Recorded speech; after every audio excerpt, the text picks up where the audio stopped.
हर हर महादेव दोस्तों, जय श्री केदारनाथ धाम में दोस्तों सुबह का नज़ारा है। सुबह के अभी 5:15 बजे हुए हैं और आज है 10 अगस्त 2023 और केदारनाथ धाम में दोस्तों आज हम आपको वह चीज़ दिखाने वाले हैं। अगर आप केदारनाथ धाम में आएंगे तो आपको क्या करना चाहिए। अगर आप यह चीज़ें नहीं करते केदारनाथ धाम में आकर तो आपकी यात्रा अधूरी मानी जाती है। तो दोस्तों वीडियो को पूरा देखिए और केदारनाथ धाम में आकर आपको क्या करना है और क्या नहीं करना उसके बारे में दोस्तों संपूर्ण जानकारी हम आपको इस वीडियो में देंगे।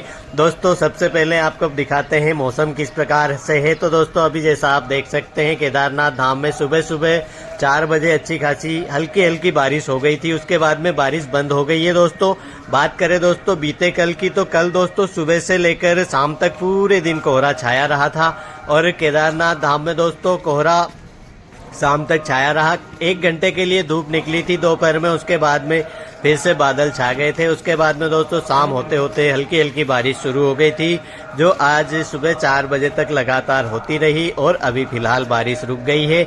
और केदारनाथ धाम में दोस्तों कल पूरे दिन 500-600 से ज्यादा यात्री नहीं आए, क्योंकि दोस्तों मैंने जैसा आपको पिछली वीडियो में दिखाया था कि रास्ते टूट गए थे और वह जो यात्री रास्तों में फंसे हुए थे वह आज गौरीकुंड और सोनप्रयाग में रुके होंगे। जैसे ही सूर्योदय होता है वह यात्री केदारनाथ धाम की तरफ आएंगे। और दोस्तों मैं आपको मुख्य चीज आपको केदारनाथ धाम में अगर आप आते हैं तो आपको यह दिखाना चाहता हूं कि दोस्तों केदारनाथ धाम में ऐसे ही नहीं आया जाता। जब आप पे शिव जी की कृपा होगी तभी आप केदारनाथ धाम पे आ पाएंगे, वरना आप आ ही नहीं सकते जब तक महादेव की कृपा ना हो। और अगर आप पे महादेव की कृपा ही हो जाए तो दोस्तों फिर डर कैसा। केदारनाथ धाम में अगर आप आ ही गए हैं तो दोस्तों यहाँ पे आप रात जरूर रुकिए और रात रुकने के बाद में सुबह जितनी जल्दी हो सके उठकर आ जाइए महादेव के मंदिर के सामने। अब आप दोस्तों जो नज़ारा आप महादेव के मंदिर के सामने खड़े होकर बाबा केदार के सरकार के सामने खड़े होकर आप जो नज़ारा देखिए दोस्तों, यह नज़ारा इतना खूबसूरत होगा कि आपने अपनी ज़िंदगी में नहीं देखा होगा। और अरे क्या बात है, अगर आप मंदिर के सामने खड़े होइए और अगर घंटी की ध्वनि आपको सुनाई देगी पूरी तरह से मंत्र मुक्त होकर महादेव में लीन हो जाएंगे। दोस्तों सुबह आप आइए, सबसे पहले सरकार के मंदिर में जाकर माथा टेकिए, दर्शन करिए। कोई रोक टोक फिलहाल तो है ही नहीं।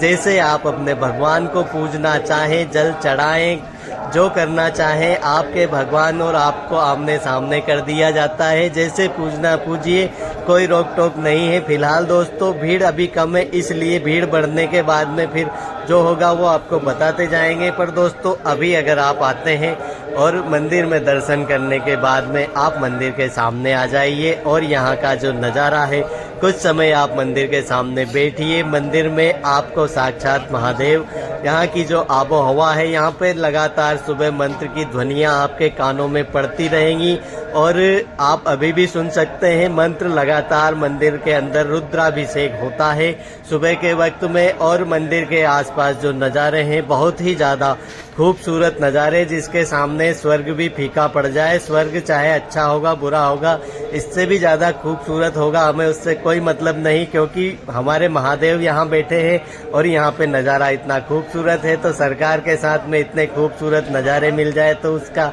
आनंद नहीं दोस्तों परमानंद ही आ जाता है। फिर तो हम आपको बता ही नहीं सकते। तो दोस्तों आपको हम इसलिए नहीं बता सकते क्योंकि यह जो अनुभव होता है वह आप स्वयं अनुभव करें। केदारनाथ धाम में दोस्तों जब भी आएँ यहाँ पे रात जरूर रुकिए और सुबह जितनी जल्दी हो सके आप उठिए और मंदिर के सामने दोस्तों आप एक बार अगर आप मंदिर के सामने आ गए तो आप फिर आपका जो अनुभव होगा, आपने अपनी ज़िंदगी में हजारों दुनिया घूमी होगी, चाहे हजारों अच्छी जगह पे आप घूम के खूबसूरत जगहों पर आप घूम के आए होंगे, पर मेरा दावा है दोस्तों इससे अच्छा अनुभव आपको न तो कभी हुआ होगा न इसके बाद में होने वाला है। जब आप धाम में आकर ही महादेव के दर्शन करेंगे तभी आपको यह अनुभव की प्राप्ति होगी। तो दोस्तों केदारनाथ धाम में आकर महादेव के दर्शन करें सुबह जितनी जल्दी हो सके। और दोस्तों अभी जैसे ही सूर्योदय होने वाला है, जैसे ही सूर्योदय होगा पूरे मंदिर की चमक इस प्रकार होगी कि किसी ने कभी सोचा भी नहीं होगा दोस्तों।